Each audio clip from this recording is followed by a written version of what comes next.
400 нови пожарникари ќе се вработат до лето 2025.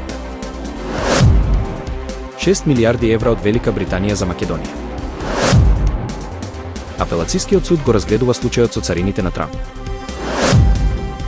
Нови даноци за туристите во Грција од летово.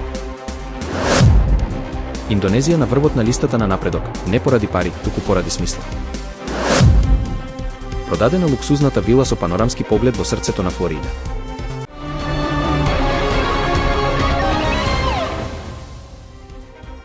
Владата на Република Македонија ќе вработи 400 пожарникари како дел од оперативниот план за 2025 година со цел на времена и ефективна борба со шумските пожари кои се најчести во летниот период. Како што соопшти владината преслужба, пожарникарите ќе бидат распределени во општини со најголема потреба, со цел да се засили капацитетот за заштита на луѓето, природата и имотот. Пожарникарите секојдневно ризикуваат животи за да спасат други. Затоа со оваа мерка сакаме да обезбедиме подобра превенција и побрза реакција на терен, стои во соопштението. Дополнително, владата предвидува и вработување на 600 невработени лица преку јавни работи и општински проекти поврзани со инфраструктура и заштита на животната средина. Мерките се дел од поширок план за заштита на здравието на граѓаните и зачувување на природата. Остануваме посветени на носење одлуки кои се во интерес на сите граѓани.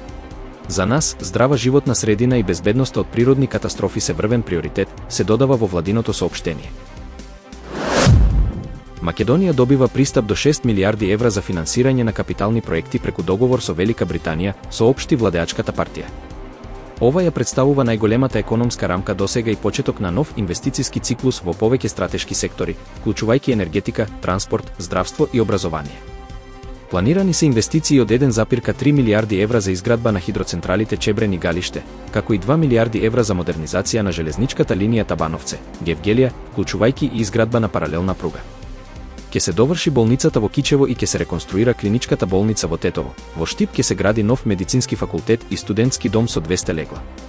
Според партијата, овој инвестициски бран ќе овозможи нови работни места, унапредување на животниот стандард и забрзан развој во различни сектори, со фокус на заштита на животната средина и дигитализација. Владеачката партија нагласува дека имаат јасна визија и решенија за иднината на земјата.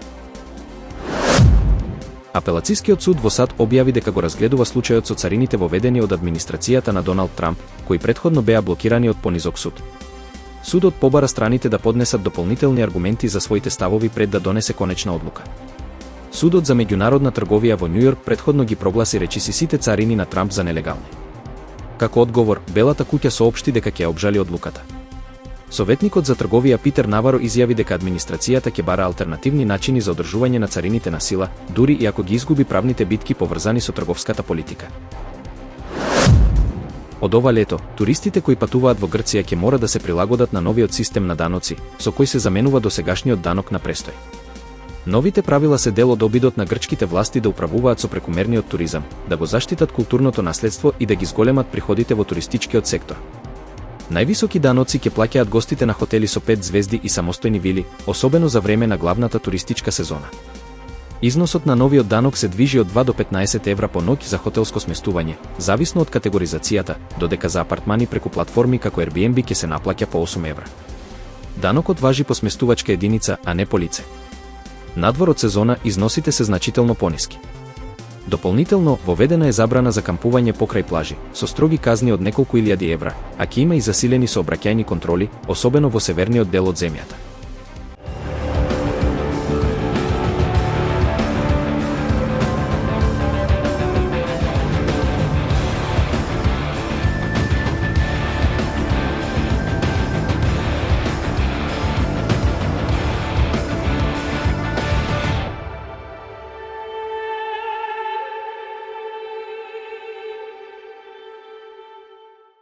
Вистина е дека Индонезија, иако е земја со среден доход, се најде на првото место според најновото глобално истражување за напредок. Истражувањето, спроведено од експерти од Харвард, Бејлор и Галуп, опфати повеќе од 200.000 испитаници во 22 земји. За разлика од типичните економски рангирања, тука фокусот беше ставен на животната смисла, менталното здравје, моралните вредности и квалитетот на меѓучовечките односи. Вистина е дека Индонезија ја надминаа дури и држави како Израел, Филипини и Мексико. Дел од причините се силната социјална поврзаност и верската практика. Дури 75% од индонезијците посетуваат верски служби неделно. Ова создава чувство на заедништво, кое, според истражувачите, значително го зголемува чувството на напредок. Вистина е дека младите на возраст од 18 до 29 години и покрај очекувањата се покажале како помалку напредни. Истражувањето укажува дека фактори како социјална изолација, економски несигурности и политички тензии имаат влијание врз нивната општа благосостојба. Традиционалниот образец на среќа во форма на Ю, со висока среќа во младоста, станува се помалку применлив во денешно време. Вистина е дека економијата не е доволна за вистински напредок. Авторите на истражувањето заклучуваат дека бруто домашниот производ не ја намалува смислата во животот, но не е доволен сам по себе. Напротив, напредокот бара и економски раст и животна цел, и предизвикот за општествата е како да постигнат рамнотежа меѓу двете. Вистина е дека фокусот само на економските показатели може да ги занемари важните аспекти на човечкиот живот, како што се квалитетот на меѓучовечките односи и личниот развој. Истражувачите посочуваат дека вистинскиот напредок се мери со тоа колку општеството овозможува услови за ментална и физичка благосостојба. Вистина е дека социјалната изолација, особено кај младите, е сериозен предизвик кој влијае на нивното чувство на напредок и среќа. Потребни се политики и иницијативи кои ќе ги поддржуваат младите, ќе го поттикнуваат нивното вклучување и ќе ги намалуваат негативните последици од економската и политичката нестабилност. Вистина е дека ова истражување носи важна порака за светот, дека вистинската благосостојба и напредок се многу повеќе од парите и материјалниот успех. Тие вклучуваат изградба на смислени односи, заедница и живот со цел. Ова е предизвик и за богатите и за помалку развиените земји низ светот.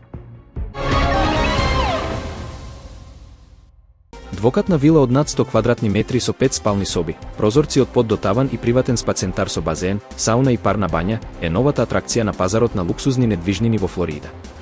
Имотот вклучува и пространи дневни простории како салон, трпезарија и билијарска соба, целосно опремени со модерен мебел во неутрални тонови.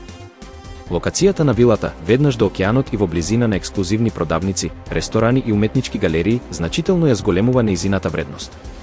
Панорамската тераса нуди спектакуларен поглед кон зајди сонцето над градот, што дополнително придонесува за нејзината привлечност кај потенцијалните купувачи. Во соседството живеат и бројни познати личности, меѓу кои Дженифер Лопез и Лионел Меси, што го потврдува престижот на овој дел од Флорида. Ваквата околина представува синоним за ексклузивност и стил. Купувач на вилата е Вајцман, основач на Viridium LLC и собственик на Upstate Shredding, познат по своите успеси во бизнисот и добитник на бројни индустријски награди. Продажбата ја потврдува постојаната побарувачка и растечка вредност на луксузните имоти во оваа американска сојузна држава.